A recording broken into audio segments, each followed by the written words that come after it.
여러분 안녕하십니까? 헬로티비 뉴스입니다. 첫 소식입니다.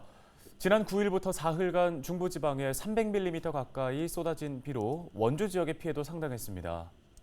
폭우가 내린 지 일주일이 지났지만 피해 복구는 아직도 갈 길이 멀어 보이는데요. 이다혜 기자가 직접 현장에 다녀왔습니다. 지난 9일 양봉업을 하는 노부부가 실종된 원주시 불온면 섬강 둔치입니다. 중부지방 집중호우로 강물이 넘쳐 잠겼던 땅이 비가 그치자 물이 빠지면서 모습을 드러냈습니다. 소방대원들이 침수됐던 강변을 따라 걸어가며 숲을 사이를 샅샅이 뒤지고 보트를 이용한 수상수색과 소방 헬기, 드론 등을 활용한 항공수색도 이루어지고 있습니다. 노부부 실종 7일째 사고 추정 지점에서는 정밀 수색이 이어지고 있습니다. 수색 범위는 여주에서 팔당댐 한강까지 더욱 확대됐습니다. 소방당국과 원주시는 의용소방대와 군부대 등 현장 투입 인력을 1,700여 명으로 늘렸습니다. 지난 12일부터는 실종자 발견이 예상되는 경기 여주와 김포 등 21개 자치단체에 수색 지원을 요청했습니다. 이번 비로 섬강이 범람하면서 공공시설 피해도 잇따랐습니다. 최근 정식 개장한 간현관광지 나우라쇼 광장 주변 데크 산책로가 완전히 끊어졌고 도로 일부도 파손됐습니다. 광장을 둘러싼 야간 조명시설도 물에 떠내려갔고 하천 주변에 있던 관광시설과 버스 등 장비가 침수됐습니다. 간현관광지는 나우라쇼 운영을 중단하고 한 달간 피해 복구 등 재정비에 들어갑니다. 간현 같은 경우는 거기에 지금 굉장히 많은 그 사업비가 투자돼서 관광시설을 이렇게 만들었는데 거의 뭐 재난에는 제가 이제 가봤는데 재난에는 거의 무방비 상태입니다. 지금 그 시설 만들어 놓은 게 유감스럽게도. 그래서 지금 뭐 거기 지금 피해 상황이 지금 만만치 않은데요. 그런 재난 상황에 대비한 그런 그 방안까지 마련해서 이렇게 시설을 했는지도 저희가 좀 짚어볼 생각입니다. 원주시는 실종자 수색은 물론 이번 집중호우 피해를 철저히 조사해 신속한 보상 절차에 들어갈 계획입니다. 다만 공공시설 피해 규모는 15억 원 정도로 단일 지역으로는 특별 재난지역 기준에 미달해 강원도 전체가 포함될 수 있도록 정부에 건의할 방침입니다. 이 밖에도 기후변화로 인해 반복될 수 있는 재난기상에 대비해 전반적인 재난 대응 태세를 점검하겠다고 밝혔습니다. 헬로티비 뉴스 이다혜입니다. 지난달 영월에서 급류에 휩쓸려 실종됐던 60대로 추정되는 시신이 충북 제천에서 발견됐습니다. 영월 소방서는 16일 오전 10시 35분쯤 제천시 수산면 다불리 남한강에서 낚시를 하던 어민이 시신을 발견해 경찰에 신고했다고 밝혔습니다. 소방구조대는 신고 30분 만에 시신을 인양했습니다. 경찰과 소방당국은 옷차림으로 미루어 보아 해당 시신이 영월에서 실종된 61살 A씨인 것으로 추정하고 있습니다. 다만 시신 훼손 정도가 심해 국립과학수사연구원에 DNA 감정을 의뢰해 정확한 신원을 확인한다는 방침입니다. A씨는 지난달 22일 영월군 옥동천에서 하천을 건너 낚시를 하려다 급류에 휩쓸려 실종됐습니다. 어디선가 나타나 맨손으로 배수로 쓰레기를 뽑아내더니 10분도 안 돼 잠긴 물이 다 빠졌다. 지난 침수 피해 때 화제가 된 의정부 영웅을 보고 한 시민이 남긴 말입니다.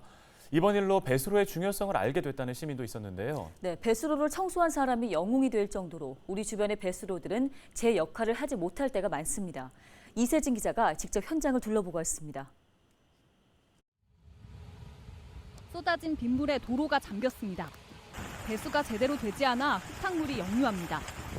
올여름 침수 피해가 이어진 수도권 곳곳의 풍경입니다. 배수로를 갖다 뭐 큰 걸 그거 해가지고 물 잘 빠지게끔 할 수 있다든지 그렇게 해가지고 거기서 저 물 갖다 안 오게끔 그 어떤 방지를 해줘야지. 비가 내리면 빗물바지를 통해 하수관으로 빗물이 빠져나갑니다. 하지만 재구시를 하지 못할 때가 많습니다. 비가 쏟아진 지 얼마 지나지 않아 도로변에 물이 차기 시작합니다. 빗물바지를 막은 쓰레기와 낙엽밭입니다. 쓰레기를 걷어내자마자 정강이까지 차오른 물이 빠르게 내려갑니다. 빗물바지의 역할이 얼마나 중요한지 실감할 수 있는 장면입니다. 비가 올 때 주택가 빗물바지를 점검해봤습니다. 빗물바지 위를 장판이나 고무판이 덮고 있습니다. 평소 악취가 난다며 막아놓은 겁니다. 며칠 전 옆 동네가 침수 피해로 시끄러웠는데도 온전한 빗물바지를 찾기 어려울 정도입니다.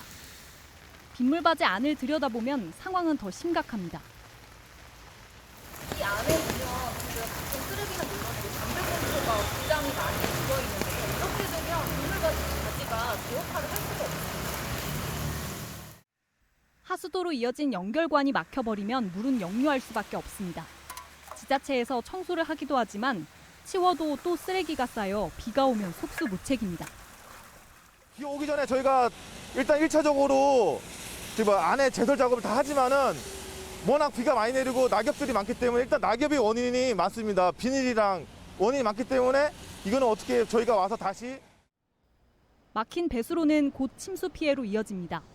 특히 배수 시설이 오래된 원도심은 피해가 해마다 반복됩니다. 빗물을 잘 침투시킬 수 있는 침수 시설을 둔다든지 빗물을 저장할 수 있는 저류 시설을 둔다든지 등의 어떤 그 노력이 있어야 되는데 구도심은 녹지 지역도 신도시보다는 부족하고 여러 가지 이런 시설들이 부족한 상태라서 지형적인 원인과 함께 이런 시설적인 원인도 있는 것 같습니다. 기후변화에 따라 최근 정부와 지자체는 하수도 설계 기준을 늘리고 있습니다. 하지만 배수가 제대로 되지 않으면 늘어난 용량도 무용지물. 빗물바지에 대한 시민의식과 관리가 무엇보다 중요한 이유입니다. 플루TV 뉴스 이세진입니다.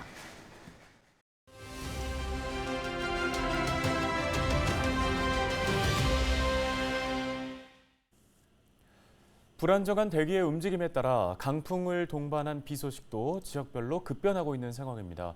중부지방에 이어 남부지방까지 폭우가 쏟아지면서 강원도는 물론 충남과 경기 지역에서는 계속되는 호우로 지반이 약해졌습니다. 산사태 소식도 잇따르고 있는데요. 네, 오늘 이슈앤피플 시간에는 강원지방기상청의 하미나 예보관을 전화 연결해서 현재 강수 현황과 또 앞으로에 대한 날씨 전망에 대해서 자세히 짚어보도록 하겠습니다. 자, 예보관님 먼저 이번 주 초에는 중부지방에 좀 비가 집중될 것으로 예상이 됐었는데 지금 충청 이남지방에서 강한 호우가 잇따르고 있습니다. 이렇게 예측하기 어려운 기상 변화가 잇따른 이유가 무엇인지 궁금하고요. 또 연휴 동안 이어진 강원도의 강수량은 얼마였는지 궁금합니다. 북한 지역에 머물던 정체전선이 남하하면서 15일에서 16일 사이 강원도에 많은 비를 예상하였으나 북풍이 더 강해지면서 정체전선의 남하 속도가 더 빨라져 예상보다 적은 강수량을 기록하였습니다.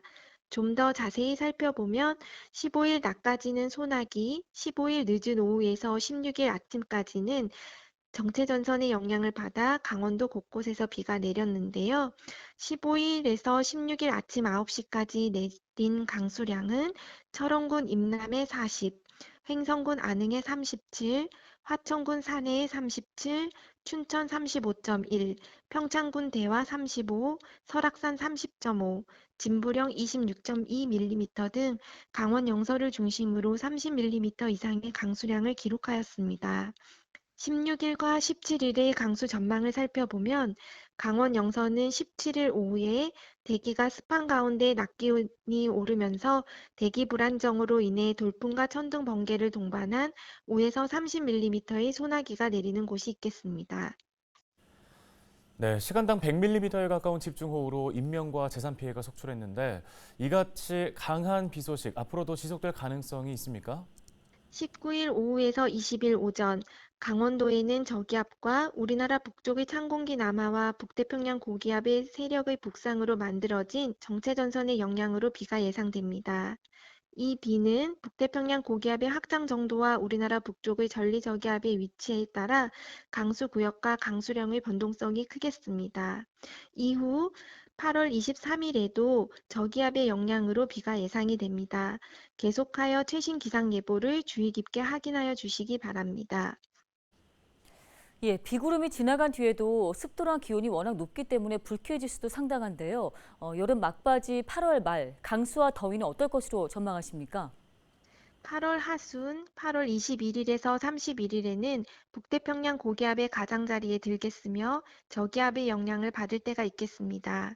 8월 하순의 평균 기온은 평년 21.7도에서 22.7도로 평년과 비슷하겠고 강수량은 평년 71.5에서 114.2mm로 평년과 비슷하거나 적겠습니다. 네, 말씀 여기까지 듣겠습니다. 강원지방기상청 하민화 예보관이었습니다.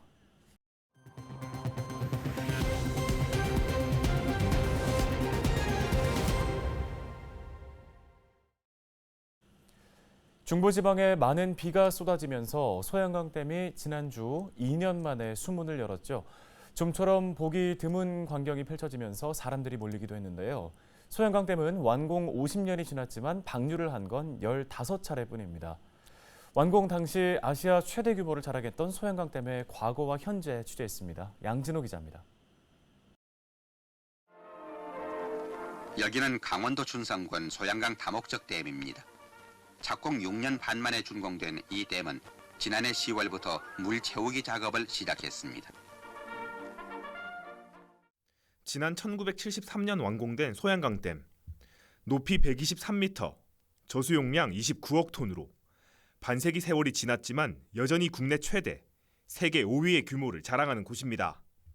수도권 지역의 홍수 방지와 전기, 먹는 물 공급을 위해 만들어진 다목적 댐으로 댐을 지으면서 춘천과 양구, 인제 등 6개 면, 38개 동과 리 일대에서 주택 4,600여 채가 물에 잠겼습니다.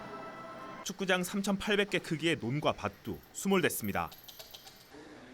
이곳은 소양강댐 저류지에 만들어진 수몰 전시관입니다. 올해 3월, 수몰 50년이 지나서야 완성된 곳인데요.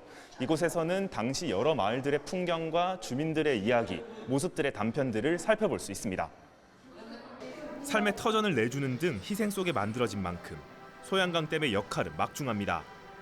우선 수도권과 중부 지역에 연간 12억 톤의 담수를 공급하는 젖줄 역할을 합니다. 또 연간 350기가와트, 1,000억 원이 넘는 규모의 전기를 만들어냅니다. 무엇보다 중요한 건 한강 수계의 홍수 조절 능력. 비가 많이 올 때 많은 양의 빗물을 가둬둠으로써 한강 범람을 막아주는 겁니다. 하지만 수위가 182m를 넘어 위험 수위에 도달하면 소양강댐은 수문을 열어야 합니다. 수문이 개방되면 19시간, 하루도 채 지나지 않아 한강 유역 수위가 상승하기 때문에 방류는 매우 신중하게 결정됩니다. 실제 소양강댐은 1978년 만수를 기념해 시험 방류를 한 이후 지난 40년 동안 방류 횟수가 15건에 불과합니다. 저희가 그 하류 한강 쪽에 그 물난리 상황을 저희도 인지를 하고 있습니다. 그래서 최대한 저희 소양강댐에서 적은 양의 방류를 하려고. 때문에 소양강댐 방류는 지역민에게도 관광객들에게도 귀중한 볼거리입니다. 이러다 보니 사람이 몰리며 종종 크고 작은 사고도 발생합니다. 지난 11일 수문 개방 당일에도 관광객 한 명이 도로 가드레일을 넘다 5m 절벽 아래로 추락하기도 했습니다. 너무 오래간만에 방류를 하기도 하고 해서 좀 장관일 것 같아서 방문을 했습니다. 사실 방류를 하는 거는 처음 봐가지고요. 근데 이제 뭐 수문이 다 열려 있는 상태고 또 방류 양도 좀 되는 편이라서 좀 인상 깊게 본 것 같습니다. 밑에 물보라도 좀 많이 일더라고요. 동시에 소양강댐 건설은 소양호라는 국내 최대 호수를 만들며 춘천을 호반의 도시로 발전시켰습니다. 반면 소양호를 가로질러 춘천과 40분 거리였던 양구군은 졸지의 육지 속 섬이 되며 3시간 거리로 멀어졌습니다. 이후 1997년 국도 46호선과 2005년 수인터널, 2009년 공리터널과 추곡터널에 이어 2012년 건설 당시 국내 최장 길이었던 배우령 터널 건설로 춘천 양구는 다시 40분 거리로 좁혀졌습니다. 헬로티비 뉴스 양진호입니다.